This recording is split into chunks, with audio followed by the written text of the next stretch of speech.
Hello again, welcome to Nepal Online School. मैले आज फेरि केमिस्ट्रीको म छुट्टेको पार्टहरु प्रिभियस भिडियोमा आज फेरि सुरु गर्ने छु। सो म कहाँ पुगे थिए भन्दाखेरि पार्शियल इक्वेसन मेथड। आज हामी पार्शियल इक्वेसन मेथड भनेको के हो यसको बारेमा डिस्कस गर्छौं।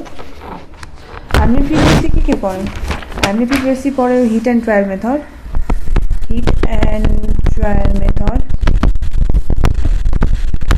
यो मेथडको ड्रब्याक्सहरु हामीले धेरै पायौं हैन।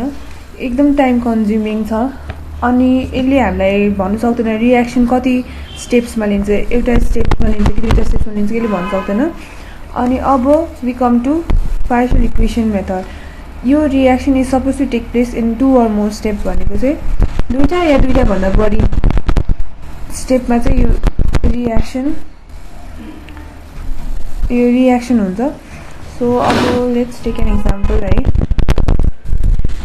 NaOH plus Cl2 gives NaCl plus NaClO3 plus H2O। यहाँ हेर्नु त यो ब्यालेन्स छ, यहाँ दुईटा Na छ, यहाँ एउटा मात्र Na छ, यहाँ हाइड्रोजन पनि दुईटा छ, यहाँ एउटा मात्र हाइड्रोजन छ, अक्सिजन यहाँ चारवटा छ, यहाँ एउटा छ, यहाँ Cl क्लोरिन चाहिँ दुईटा छ, यहाँ दुईटा छ, क्लोरिन मात्र ब्यालेन्स छ, अरु सबै इम्ब्यालेन्स छ। So we are going to balance this equation. अब हामी यो इक्वेसन ब्यालेन्स गर्न गइरहेको छौं। फर्स्टमा स्टेप 1 जाउँ। पार्शियल इक्वेसन मेथड चाहिँ स्टेप 1, स्टेप 2, स्टेप 3 तीनटा स्टेप 1, स्टेप 2 र स्टेप 3 तीनटा स्टेप चाहिँ चाहिन्छ पार्शियल इक्वेसन मेथड हुनलाई। Let's begin with step 1। अब यो क्लोरिनको रिएक्सन लेखौँ पहिला हैन। क्लोरिन चाहिँ H2O सँग रिएक्ट भएर हामीसँग के दिन्छ? हाइड्रोक्लोरिक एसिड प्लस HCl दिन्छ। अनि फेरि hydrochloric acid reacts with NaOH, sodium hydroxide, and gives us sodium chloride plus H2O. Equation 1 भयो। Let us suppose this is equation 2. Now again HClO reacts with NaOH अनि के दिन्छ हामीलाई? NaClO plus H2O। यो जुन रिएक्सन छ नि यो यहाँ भइराको हो के। हामीले यसलाई सिम्पल इक्वेसनमा चाहिँ रिप्रेजेन्ट गरिरहेछौँ यो रिएक्सन कसरी टेक प्लेस गर्छ भनेर। अनि यसलाई हामीले तीनटा इक्वेसनमा छुट्टा छ। अब यहाँ जुन NaClO छ नि NaClO चाहिँ स्टेबल हुँदैन। त्यही यो स्टेबल नभएको कारणले चाहिँ due to high temperature it undergoes self reduction due to high टेम्परेचरको कारणले गर्दाखेरि चाहिँ आफै सेल्फ रिड्युस अनि अक्सिडाइज हुन्छ, रिडक्सन अनि अक्सिडेसन हुन्छ। अनि यसले हामीलाई के दिन्छ? NaClO3 plus 2NaCl दिन्छ। अब हामी के गर्छौं भन्दाखेरि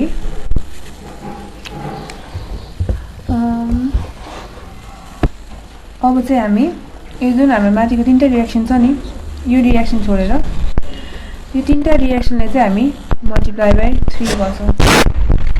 के हुन्छ भन्दाखेरि 3Cl2 plus 3H2O gives 3HCl plus 3HClO। अनि हामीसँग के छ? 3HCl plus 3 sodium hydroxide gives 3 sodium chloride plus 3 H2O। 3HClO plus 3 NaOH gives 3 NaClO plus 3 H2O। अब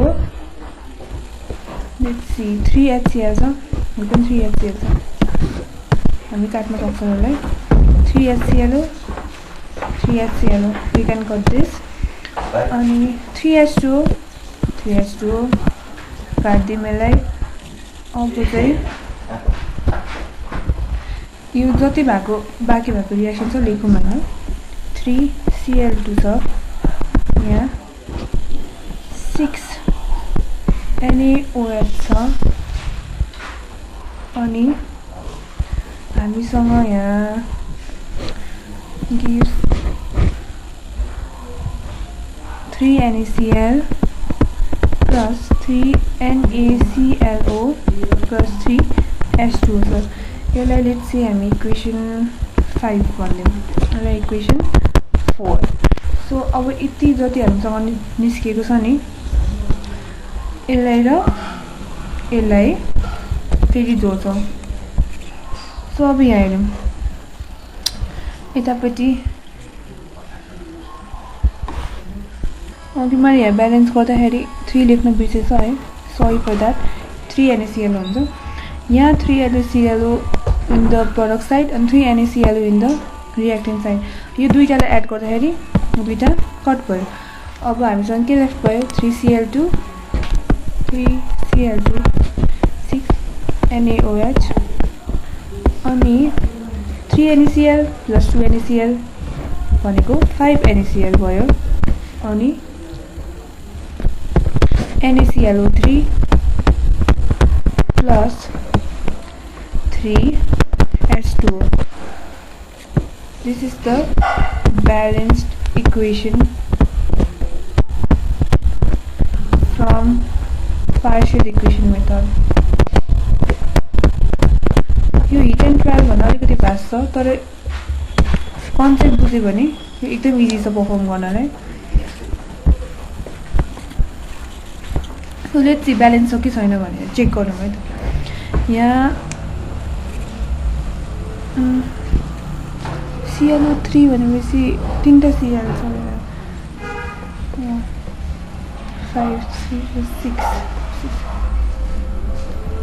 okay so we have 5Cl plus 1Cl कति भयो Cl को 6 वटा Cl छ ठिक छ 6 ब्यालेन्स छ नि Cl अब Na हेरौँ है त हामीसँग 5Na plus 1Na we have 6Na अनि यहाँ पनि कति छ 6Na छ यो ब्यालेन्स भयो अब अक्सिजन हेरौँ 6 वटा अक्सिजन छ यहाँ 3टा अक्सिजन छ यहाँ पनि 3टा अक्सिजन छ भनेपछि अक्सिजन पनि हामीसँग कति भयो 6 वटा भयो अब हाइड्रोजन हेरौँ ठिक छ 6 हाइड्रोजन यहाँ 6 वटा छ यहाँ पनि हाइड्रोजन 6 वटा छ so this is the balance equation from partial equation method यसरी चाहिँ हामी इक्वेसनलाई ब्यालेन्स गर्न सक्छौँ now let's go to types of chemical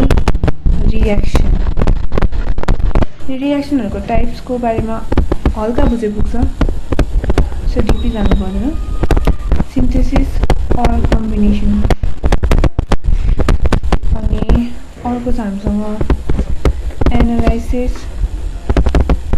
or decomposition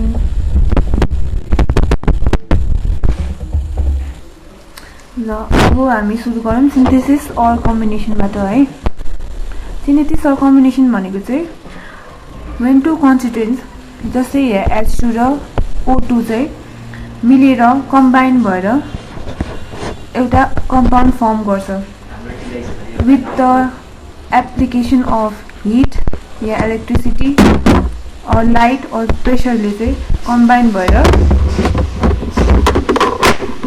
एउटा नयाँ कम्पाउन्ड फर्म हुन्छ त्यसलाई हामी के भन्छौं सिन्थेसिस और कम्बिनेसन रिएक्सन भन्छौं अब अर्को एनालाइसिस और डिकम्पोजिसन भनेको चाहिँ एउटा कम्पाउन्डलाई चाहिँ ब्रेक गर्ने जस्तै हामीले यहाँ H2O लाई इलेक्ट्रिसिटी पास गरेर चाहिँ H2 plus O2 मा ब्रेक गरेछौं नि यसलाई चाहिँ हामी के भन्छौं एनालाइसिस और डिकम्पोजिसन भन्छौं रिप्लेसमेन्ट और डिप्लेसमेन्ट भनेको चाहिँ एउटा कम्पाउन्ड को प्लेस चाहिँ अर्को कम्पाउन्डले रिप्लेस गर्नलाई चाहिँ के भन्छ रिप्लेसमेन्ट र डिस्प्लेसमेन्ट भन्छ यहाँ जस्तै आइरन चाहिँ CuSO4 सँग रियाक्ट भएर डिसल्भ भएको छ आइरन डिसल्भ भएर चाहिँ के फर्म भएको छ Cu जस्तै आइरनको प्लेस चाहिँ के लिएको छ Cu ले यसलाई हामी के भन्छौं रिप्लेसमेन्ट र डिप्लेसमेन्ट रियाक्सन भन्छौं डबल डिकम्पोजिसन रियाक्सन भनेको चाहिँ के हो भन्दाखेरि two compounds reacting to form two new compounds जस्तै यहाँ BaCl एउटा कम्पाउन्ड भयो H2SO4 एउटा कम्पाउन्ड भयो दुईटा कम्पाउन्ड चाहिँ एकअर्कासँग रियाक्ट भएर दुईटा नयाँ कम्पाउन्ड हामीले दिएको छन् जस्तै BaSO4 र HCl नयाँ कम्पाउन्ड दिएको छ यसलाई के भन्छ हामी डबल डिकम्पोजिसन रियाक्सन भन्छौं हाइड्रोलाइसिस चाहिँ सिम्पल छ जहाँ जुन रियाक्सनमा चाहिँ H2O इन्भल्भ हुन्छ नि त्यसलाई चाहिँ के भन्छ हामी हाइड्रोलाइसिस रियाक्सन भन्छ जस्तै Na2CO3 मा H2 इन्भल्भ छ अनि हामीलाई के दिएको छ NaOH plus H2CO3 दिएको छ नि यसलाई हामी के भन्छौं हाइड्रोलाइसिस रियाक्सन भन्छौं रिअरेन्जमेन्ट अर आइसोमेरिजम भनेको चाहिँ के हो भन्दाखेरि एउटा कम्पाउन्ड को इन्टरनल चेन्ज यो कम्पाउन्ड भित्र आफै भित्री चेन्ज आएर चाहिँ एउटा नयाँ कम्पाउन्ड फर्म हुन्छ जस्तै यहाँ H4 छ नि N सँग मात्र जोडेछ हैन अहिले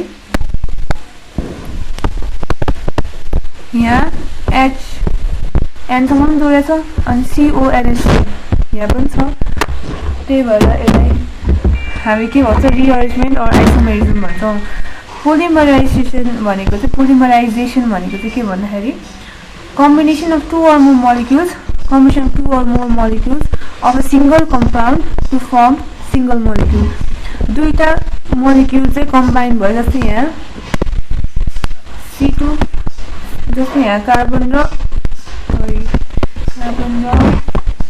हाइड्रोजन दुईटा मोलिक्युल छुट्टै मोलिक्युल भयो नि यो एकअर्कासँग कम्बाइन भएर चाहिँ एउटा छुट्टै मोलिक्युल दिएको छ नि हामीलाई त्यसलाई के भन्छ हामी पोलिमराइजेसन भन्छ क्याटालिटिक रियाक्सन इज भेरी सिम्पल यो भन्छ involvement of catalyst job catalyst involve हुन्छ नि इन्भल्भ भएर रियाक्ट हुन्छ त्यसलाई हामी के भन्छौं क्याटालाइजेसन रियाक्सन र क्याटालिटिक रियाक्सन भन्छौं क्याटालिस्ट भनेको चाहिँ के हो भन्दाखेरि यस्तो एलिमेन्ट हो जो चाहिँ आफू चाहिँ चेन्ज हुँदैन तर रियाक्सनको स्पिड घटाउने या बढाउने काम क्याटालिस्टले गर्छ आफूलाई चाहिँ के पनि असर पारेर दिदैन तर रियाक्सनमा चाहिँ के गर्छ स्पिड रियाक्सनको स्पिड जुन छ इन्क्रिज अर डिक्रिज गर्छ now we have reversible and irreversible reaction reversible reaction भनेको जस्तै CaCO3 रियाक्ट भएर हामी के दिन्छ CaO plus CO2 दिन्छ अब यो रियाक्सन छ नि यो फेरि यो दुईटा एकअर्कासँग रियाक्ट भएर हामीलाई के दिन्छ CaCO3 दिन्छ दुईटा एरोले के इन्डिकेट गर्छ हामीलाई रिभर्सिबल रियाक्सन हो भनेर इन्डिकेट गर्छ अनि एउटा मात्र एरो छ भने हामीलाई इरिभर्सिबल रियाक्सन हो भनेर इन्डिकेट गर्छ जस्तै 2KClO3 रियाक्ट भएर के दिन्छ KCl अनि O2 दिन्छ हैन तर KCl र O2 रियाक्ट भएर चाहिँ हामीलाई KClO3 दिदैन त्यही भएर यो इरिभर्सिबल रियाक्सन भयो अनि यो रिभर्सिबल रियाक्सन भयो नम्बर 10 एक्सोथर्मिक र इन्डोथर्मिक एक्सो भन्नेबित्तिकै हामी के बुझ्छौं हिट रिलिज गर्नुलाई exothermic hit release exothermic hit consume लाई चाहिँ के भन्छौं इन्डोथर्मिक एक्सोथर्मिक रियाक्सनमा चाहिँ के हुन्छ भन्दाखेरि जब 12 ग्राम of carbon burns in oxygen अनि हामीलाई के दिन्छ CO2 दिन्छ अनि हिट कति रिलिज गर्छ 393 जूल हिट इभल्भ हुन्छ अनि इन्डोथर्मिकमा चाहिँ के हुन्छ भन्दाखेरि एब्जर्ब गर्छ हिटलाई एक्सोथर्मिकमा हिट रिलिज गर्छ इन्डोथर्मिक रियाक्सनमा चाहिँ हिट एब्जर्ब गर्छ जस्तै N2 र O2 एकअर्कासँग रियाक्ट भएर हामीलाई 2NO दिन्छ नि यसमा चाहिँ यसले 180 किलो जूल चाहिँ एब्जर्ब गरेर हुन्छ यसलाई हामी के भन्छौं इन्डोथर्मिक reaction भन्छौं so here is the end of the first chapter which is language of chemistry to chapter in भयो अब we go to the new chapter which is chemical arithmetic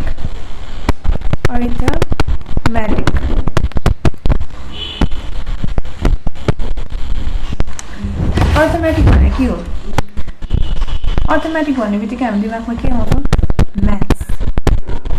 त्यही भएर म्याथ्स इन्भल्भ हुन्छ यो च्याप्टरमा so that's why we call chemical arithmetic अब हाम्रो first topic छ डाल्टन्स एटमिक थ्योरी यो टपिकमा हामी के पढ्छौँ भन्दाखेरि एटमको बारेमा पढ्छौँ एटम भनेको के हो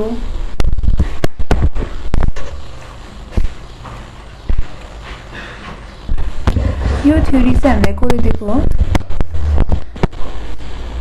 जोन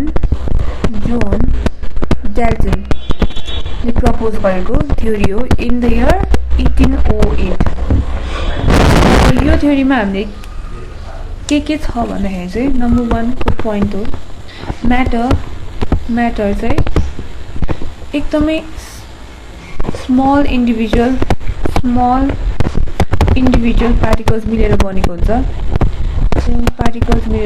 त्यसलाई हामी के भन्छौँ एटम्स मिलेर चाहिँ म्याटर भन्छ अनि अर्को छ atoms of the same element एउटै एलिमेन्टको atoms are identical in all respect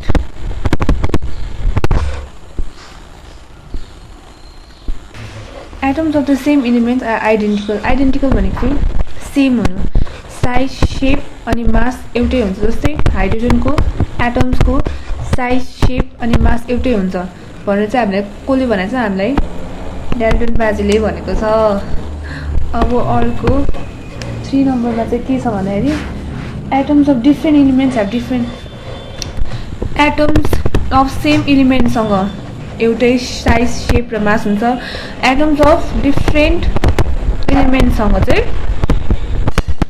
different size shape अनि मास हुन्छ या सेम साइज शेप और मास अनि यहाँ एटम्स अफ डिफ्रेन्ट एलिमेन्ट मतलब हाइड्रोजनको एटमको छुट्टै साइज शेप र मास हुन्छ अक्सिजनको एटमको छुट्टै साइज शेप र मास हुन्छ भनेर चाहिँ हामीलाई डाल्टनले भनेको छ नम्बर 4 मा चाहिँ के छ भन्दाखेरि atoms of the same or different elements combine together to form compound atoms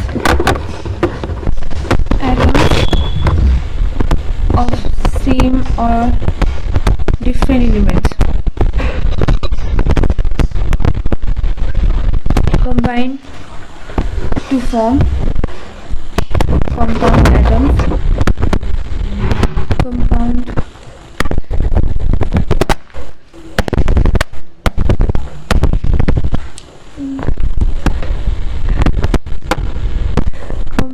atoms which we call as molecules जस्तै हाइड्रोजनको एटम र अक्सिजनको एटम कम्बाइन भएर के हुन्छ H2O हुन्छ यसलाई हामी के भन्छौँ मोलिक्युल नम्बर 5 मा चाहिँ के भन्छ भने when atom combines with one another to form compound atoms जब यो एटम र यो एटम कम्बाइन भएर एउटा कम्पाउन्ड एटम दिन्छ नि त्यसको रेशियो चाहिँ होल नम्बरमा हुन्छ such as 1:1 2:1 or 2:3 नम्बर 6 मा चाहिँ के छ भन्दाखेरि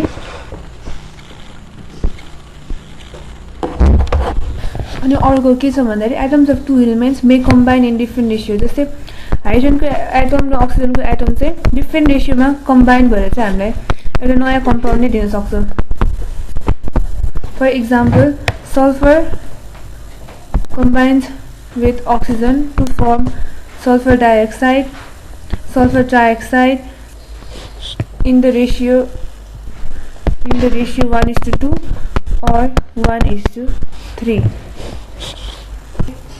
next important भनेको चाहिँ atoms is the smallest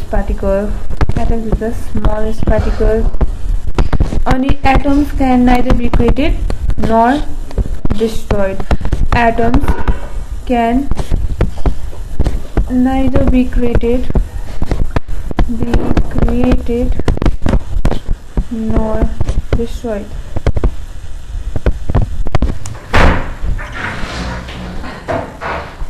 अब हामीले पुरानो थ्योरी लर्न गर्यो Dalton's atomic theory.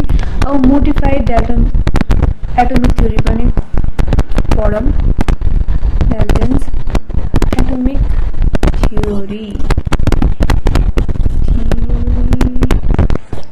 Number 1 atom is no longer considered as individual किनभने atoms पनि indivisible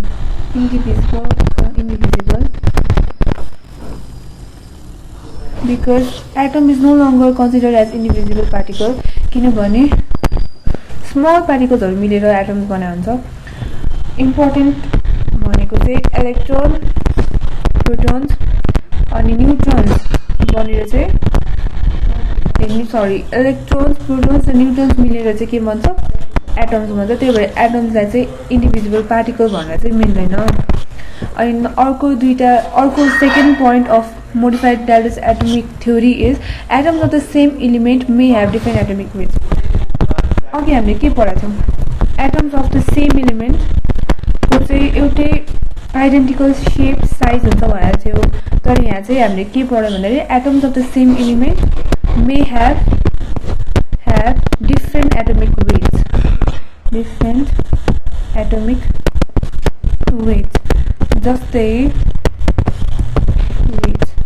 जस्तै हाइड्रोजनको एटमको डिफरेन्ट वेट एटोमिक वेट हुन्छ। जस्तै हाइड्रोजनको एउटा एटमको 1 AMU वेट हुन्छ, अर्कोको 2 AMU र अर्कोको 3 AMU हुन सक्छ। त्यसै गरी क्लोरिनको पनि दुईटा एटोमिक वेट हुन्छ जस्तै 35 AMU और 37 AMU। अब नम्बर 3 मा चाहिँ के भन्छ भन्दाखेरि atoms of different elements may have same atomic weight.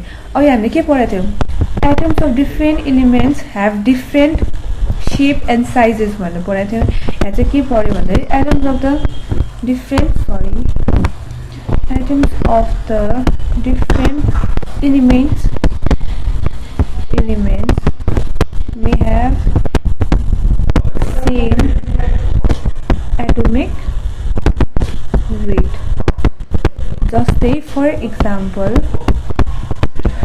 क्याल्सियमको atomic weight अनि आर्गनको एटोमिक वेट एउटै छ जुन चाहिँ 40 AMU। अनि अर्को 4 नम्बरमा चाहिँ the ratio in which the different atoms combine with one another, different atoms ratio in which भिन्नै or different atoms combines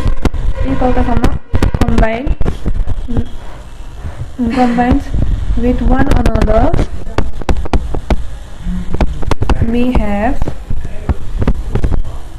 may be fixed or integral। यो भनेर चाहिँ के भन्दा for example the ratio in which the element CH र O एकअर्कासँग combine हुन्छ it is CH र O कम्बाइन भएर हामीलाई केन सु गरिदिन्छ है। यसको फर्मुला छ C12H22 र O11। यिनीहरूको रेसियो छ 12:22:11 जुन चाहिँ सिम्पल रेसियो छैन। However this ratio is both fixed र इन्टिग्रल रेसियो हो तर सिम्पल रेसियो चाहिँ होइन।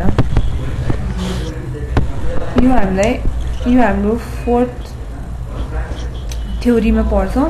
5th थ्योरी के छ भन्दाखेरि atoms is the smallest particles that take part in the chemical reaction. एटम्स चाहिँ सबैभन्दा स्मलेस्ट पार्टिकल हो जुन चाहिँ केमिकल रिएक्सनमा टेक प्लेस गर्छ र केमिकल रिएक्सनमा पार्टिसिपेट गर्छ। It's the smallest particle. अब हाम्रो 6th थ्योरी के हो भन्दाखेरि atoms is no longer indestructible. Atoms is no longer indestructible. पहिला हामीले के पढाएको छ भन्दाखेरि atoms can neither be created not be destroyed. तर यहाँ चाहिँ के भनेको छ भन्दाखेरि इज नो लङ्गर इन्डिस्ट्रक्टिबल भनेको चाहिँ यसलाई हामी डिस्ट्रोय गर्न सक्छौँ भनेर चाहिँ हामीले मोडर्न डाल्टन्स एटोमिक थ्योरीमा पढेको छ जस्तै for example atoms of nitrogen can be changed into oxygen by bombardment with alpha rays. Atoms of nitrogen लाई चाहिँ bombard गरेर चाहिँ with the help of alpha rays हामी oxygen मा बदल्न सक्छौं. अनि अर्को छ uranium can be converted into plutonium. हामी युरेनियमलाई पनि हामी प्लुटोनियममा कन्भर्ट गर्न सक्छौं. convert to plutonium. So this shows पहिलाको जुन डाल्टन एटोमिक्स ओल्ड थ्योरी थियो नि ओल्ड थ्योरी र न्यू थ्योरीमा चाहिँ एकदम धेरै भास्ट डिफरेन्स छ. ओल्ड थ्योरीमा के भनेको थियो हामीले atoms can never be created nor be destroyed. तर न्यू थ्योरीमा चाहिँ के भन्छ भने atoms is no longer indestructible भनेको चाहिँ एटम्सलाई अब डिस्ट्रोय गर्न सक्छ. अनि अरु के पढाएको थियो हामीले अघि एटम्सको जुन ओल्ड थ्योरीमा के पढाएको थियो भने एटम्सको जुन सेम एलिमेन्ट हुन्छ नि त्यसको चाहिँ सेम एलिमेन्ट एउटा एलिमेन्टको एटम चाहिँ त्यसको चाहिँ एउटै सेप अनि साइज हुन्छ भनेको थियो. तर यहाँ चाहिँ atoms of same elements may have different atomic weights भनेर पढ्यो. अनि अघि हामी ओल्ड थ्योरीमा के पढाएको थियो atoms of different elements have different atomic different atoms of different sizes shapes भनेर पढाएको थियो. तर यहाँ चाहिँ के पढ्यो atoms of the different elements may have same atomic weight.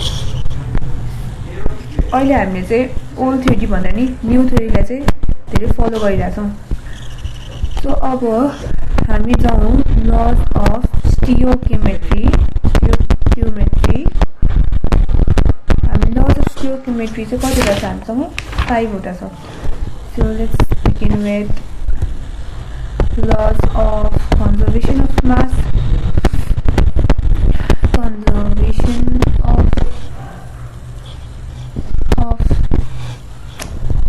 Conservation of mass and law of constant proportion.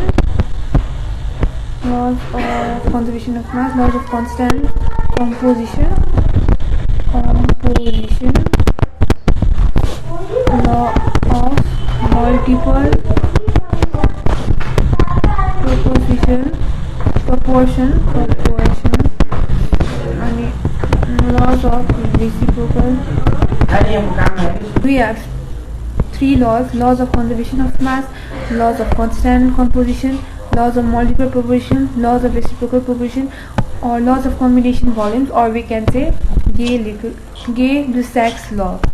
हामीसँग चाहिँ 5 वटा ल छ. हामी अब कहाँदेखि सुरु गर्छौँ लज अफ कन्जर्भेसन अफ मास.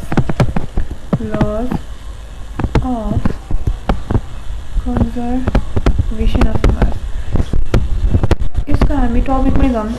टपिकमै छ यसको डेफिनेसन. मास चाहिँ कन्जर्भ हुन्छ. जस्तै रियाक्टेन्टको मास र प्रडक्टको मास इक्वल हुन्छ. द्याट मिन्स मास कन्जर्भ भइरहेछ. रियाक्टेन्टको मास र प्रडक्टको मास इक्वल हुन्छ.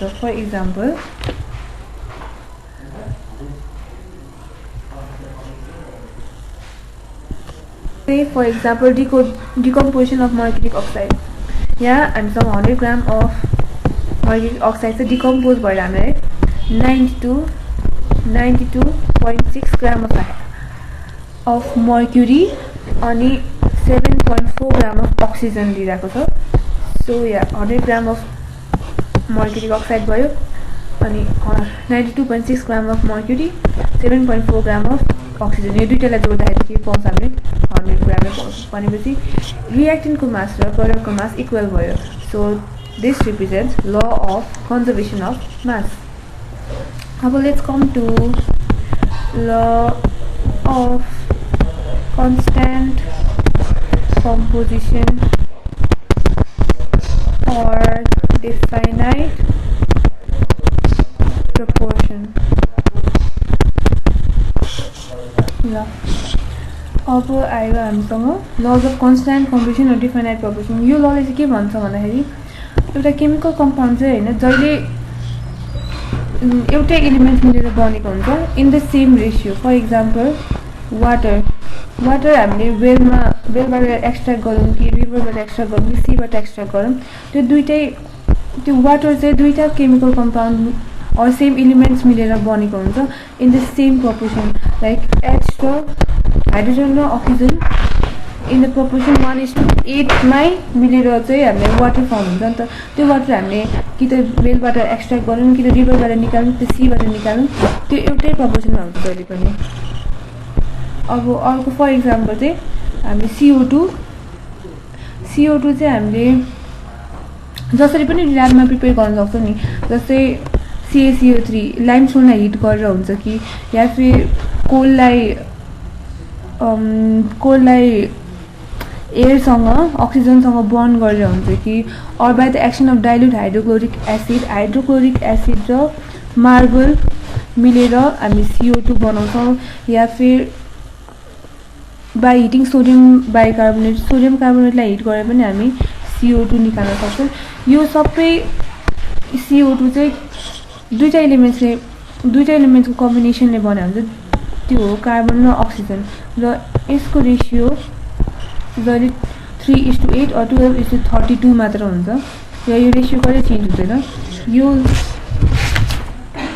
यो ललाई चाहिँ हामी के भन्छौं laws of constant composition or definite proportion laws of constant composition एउटै कन्स्ट्यान्ट कम्पोजिसन मिलेर बनेको छ नि त हाम्रो product So this is known as laws of constant composition or laws of definite proportion.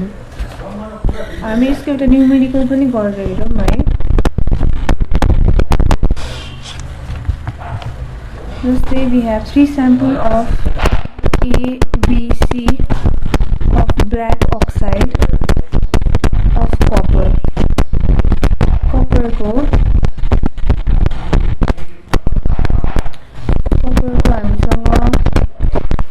A, B, C छ कपरको black अक्साइडको हामीसँग A र sample A, sample B and sample C छ for example weight of oxide sample A को weight छ हामीसँग 1.25 gram sample B को हामीसँग छ वेट 1.15 ग्राम स्याम्पल C को वेट छ 1.44 ग्राम त्यस्तै गरी weight of copper sample A सँग 1.01 ग्राम सैंपल B सँग 0.92 ग्राम और सैंपल C सँग 1.15 ग्राम अब फर सैंपल A अब हामी के निकाल्न गइरहेछौं भन्दाखेरि सैंपल A को रेशियो सैंपल B को रेशियो सैंपल C को रेशियो चाहिँ सिमिलरै हुन्छ भनेर चाहिँ हामी देखाउन गइरहेछौं जसले चाहिँ हामीले के प्रुभ गर्छ लज अफ कन्स्ट्यान्ट प्रोपोर्सन जस्तै for sample A weight of copper oxide हामीसँग कति रहेछ weight of copper oxide we have 1.25 gram and the weight of copper 1.01 gram of percentage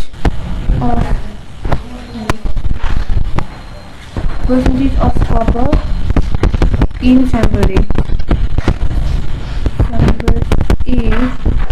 कसरी निकाल्छौं 1.01 by 1.25 into 100 गरेर हामी पर्सेन्टेज अफ कपर निकाल्छौं जुन चाहिँ 8.8% अब त्यस्तै गरी फर सैंपल B मा हाम्रो अक्साइडको वेट छ 1.15 ग्राम हाम्रो कपरको वेट छ 0.92 ग्राम त्यसै गरी कपरको percentage in sample B percentage of copper in sample B कसरी निकाल्छौं percentage of weight of copper by weight of copper oxide multiplied by 100 हामी हाम्रो कपरको पर्सेन्टेज निकाल्छौं जुन चाहिँ 80.0%। त्यस्तै गरी सैंपल C मा छौं सैंपल C मा हाम्रो weight of copper oxide कति छ 1.44 ग्राम छ and weight of copper छ 1.15 ग्राम छ the percentage of copper in sample C कसरी निकाल्छौं percentage of weight of copper by weight of copper oxide into 100 which is 79.8%.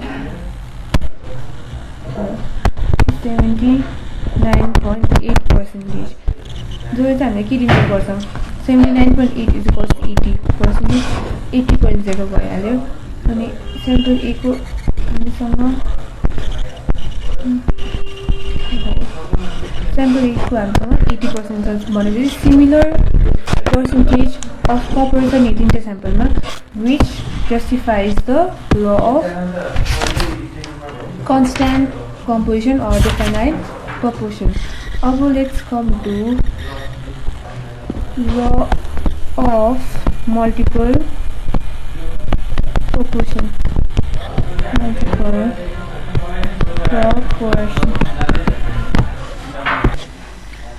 Laws of multiple proportion ले चाहिँ के भन्छ भन्दाखेरि when two elements combine to form two or more chemical compounds, जब दुईटा element चाहिँ एकअर्कासँग combine भएर एउटा या एउटा भन्दा बढी केमिकल कम्पाउन्ड फर्म हुन्छ, द वेट अफ एउटा त्यो एलिमेन्टको weight which combines with the fixed weight of other bear simple ratio. For example चाहिँ carbon combines with oxygen to form, carbon अक्सिजनसँग कम्बाइन भएर दुईटा एलिमेन्ट्स हामीलाई दिन्छ नि, जस्तै two or more chemical compound हामीलाई दिन्छ, जुन चाहिँ कार्बन डाइअक्साइड अनि कार्बन मोनोअक्साइड। जस्तै carbon plus oxygen gives carbon dioxide and carbon plus oxygen gives carbon monoxide. अब कार्बनको वेट हामीसँग 12 ग्राम, अक्सिजनको वेट हामीसँग 32 ग्राम। यहाँ कार्बनको वेट हामीसँग 12 × 2 भनेपछि 24 ग्राम, अक्सिजनको वेट एज युजुअल 32 ग्राम। यसलाई हामीले काटेर 12 ग्राम र 16 ग्राम लेख्न सक्छौँ। 12 ग्राम इक्वल अक्सिजन 32 ग्राम अनि 16 ग्राम भने 16 × 32 भनेपछि 1:2। यसले के भन्छ भन्दाखेरि when two elements combine to form two or more chemical compounds, when two elements combine to form two or more chemical compounds, then the weight of one element which combines with the weight of fixed weight of other elements, जस्तै एउटा elements carbon अनि carbon चाहिँ अक्सिजनसँग combine भएर CO2 दिन्छ, जस्तै same weight of carbon चाहिँ फेरि अर्को अक्सिजनसँग कम्बाइन भएर चाहिँ 2CO दिन्छ नि। अनि त्यही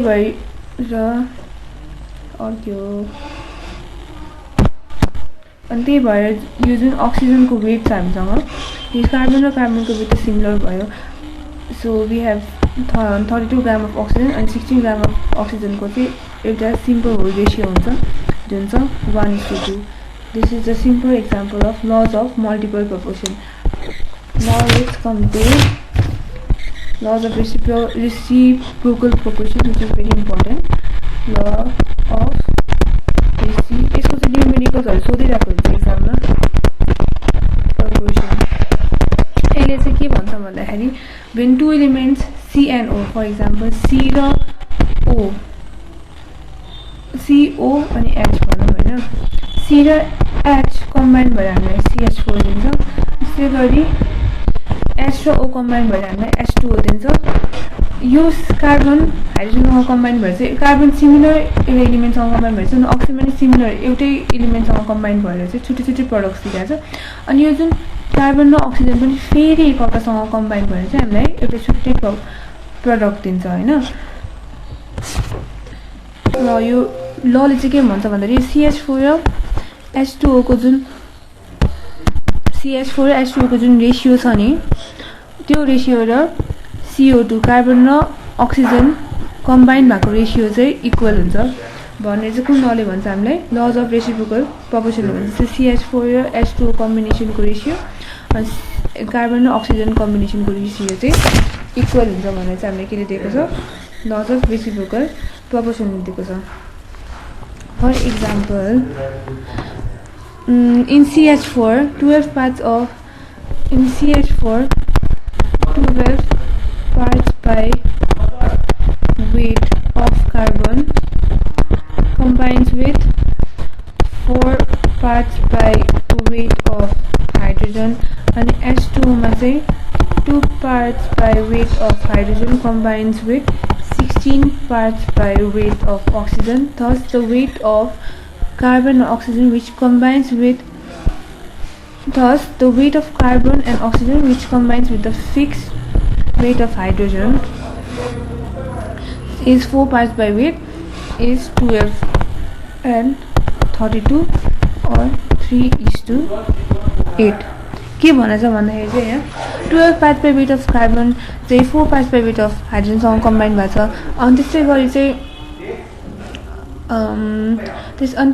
4 parts by weight of त्यसै गरी चाहिँ 2 parts by weight of hydrogen चाहिँ 16 parts by weight of oxygen सँग कम्बाइन भइरहेछ नि अनि यिनीहरुको जुन रेशियो छ त्यो यसलाई चाहिँ हामी यो हाइड्रोजन र यो हाइड्रोजन एउटै बनाउनलाई चाहिँ हामी 2 ले मल्टिप्लाई गरौँ भने चाहिँ 4 parts of हाइड्रोजन भयो अनि 32 parts of oxygen भयो यो 4 parts of हाइड्रोजन र 4 parts of हाइड्रोजन इक्वल भयो नि यसको जुन रेशियो यो हाइड्रोजन सँग जुन कम्बाइन भएको छ कार्बन र हामी कहाँ थियौ 4 parts by weight of hydrogen र 4 parts by weight of hydrogen सँग जुन कम्बाइन भएको छ हामीसँग 12 parts of carbon र 32 parts of oxygen यसको रेशियो चाहिँ हामीसँग होल नम्बर अफ रेशियो हुन्छ जुन चाहिँ 3:8 अनि अब यो हामीसँग के को रेशियो छ हाइड्रोजन र अक्सिजनको अक्सिजन र कार्बनको रेशियो छ 3:8 अक्सिजन र कार्बनको रेशियो छ 3:8 अब यो CO2 को रेशियो निकालौं अब CO2 मा चाहिँ 12 parts by weight of carbon combines with 32 parts by weight of oxygen which is the same ratio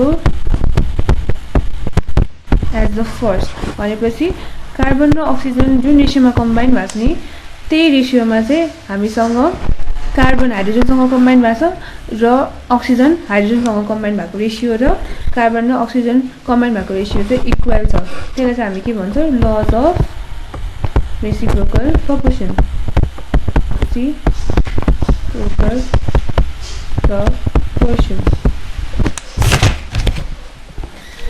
यसको इजी पार्नलाई एउटा न्यूमेरिकल पनि गरौँ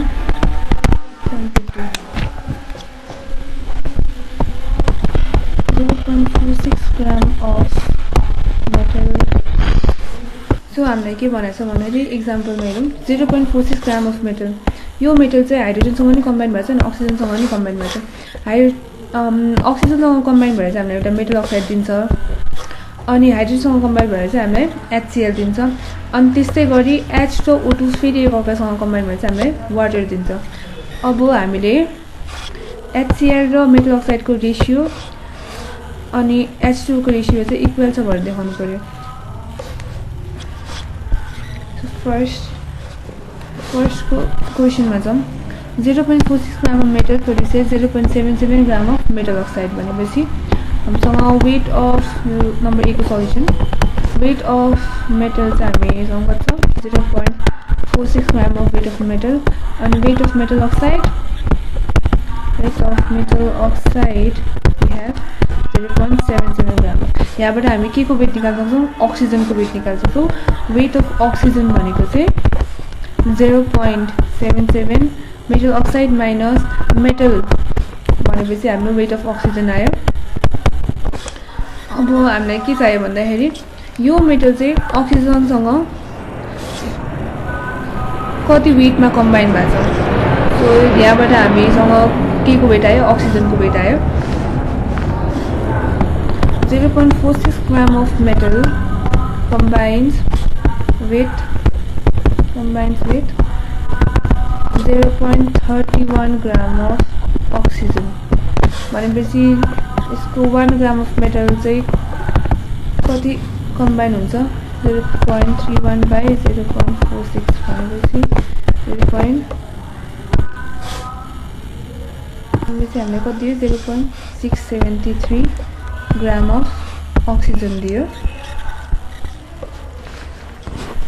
यसलाई अहिले यतिकै छोडौँ we have 0.673 gram of oxygen number B मा जाउँ बी को क्वेशन के थियो 0.805 gram of same metal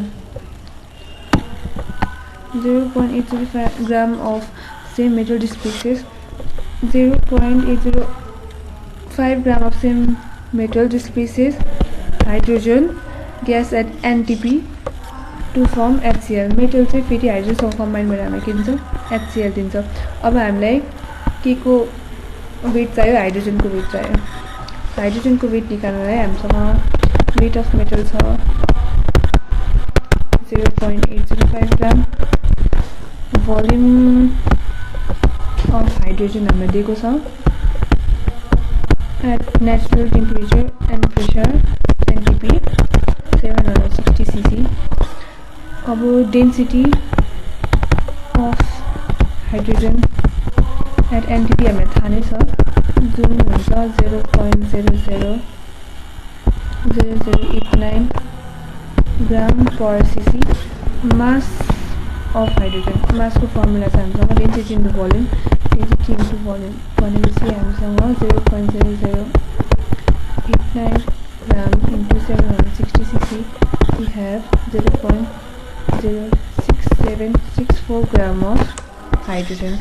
अब हामीसँग मेटल कति ग्राम अफ मेटल कम्बाइन भएको हाइड्रोजनसँग 0.805 ग्राम of metal is displaces 0.066764 gram of hydrogen. भनेपछि 1 gram of metal displaces 0.06764 by 0.805 gram of hydrogen, which is 0.084 gram. भनेपछि हामीसँग हाइड्रोजनको मास आज 0.084 ग्राम अनि अक्सिजनको मास चाहिँ 0.673 ग्राम. अब यसको रेशियो निकालौँ हामी. यसको रेशियो चाहिँ होल नम्बरमा निकालौँ. यसको रेशियो होल नम्बरमा निकाल्नको लागि चाहिँ 0.084 यो सानो छ नि त 0.673 भन्दाखेरि त्यही भएर 0.084 ले बोथ साइडमा हामी डिभाइड गर्छौँ. Divided by 0.084, which gives us the ratio 1:8. हामीसँग अक्सिजन र हाइड्रोजनको रेशियो चाहिँ 1:8 छ. अब हामी निकाल्छौँ फेरि. अब हाम्रो हाइड्रोजन मेटलसँग कम्बाइन भएको वेट अनि अक्सिजन 1 ग्राम अफ मेटलसँग कम्बाइन भएको वेटको रेशियो हामीसँग कति आएको 1:8 आएको. अब हामी निकाल्छौँ हाइड्रोजन र अक्सिजन एकअर्कासँग कम्बाइन भएको ratio. So we have given weight of water छ 1.26 ग्राम. हामी सी नम्बरको गइरहेको छौँ. यहाँ के भन्छ सी नम्बरमा 1.26 ग्राम of water was form by the union of 1.2 gram of oxygen with hydrogen. 1.2 gram of oxygen with hydrogen. भनेपछि given weight of water भनेको 1.26 भयो. weight of oxygen हामीलाई दिएकै छ 1.12 gram of oxygen. weight of hydrogen हामी निकाल्न सक्छौँ by subtracting weight of water and weight of oxygen. हामीलाई के दिन्छ weight of hydrogen दिन्छ. अब रेशियो अफ हाइड्रोजन र अक्सिजन छ ratio of hydrogen and oxygen छ 0.14:0.14 भनेपछि 0.14 by 0.14 is to 1.12 by 0.14, which gives us the ratio 1:8. Therefore, oxygen र water एकअर्कासँग कम्बाइन भएको रेशियो र हाइड्रोजन मेटलसँग कम्बाइन भएको र अक्सिजन मेटलसँग कम्बाइन भएको रेशियो इक्वल छ, which satisfy the law of reciprocal proportion. अब हामीसँग लास्ट ल छ जुन छ ल्युसाक्स ल. यो ल्युसाक्स लले चाहिँ हामीले के भन्छ भन्दाखेरि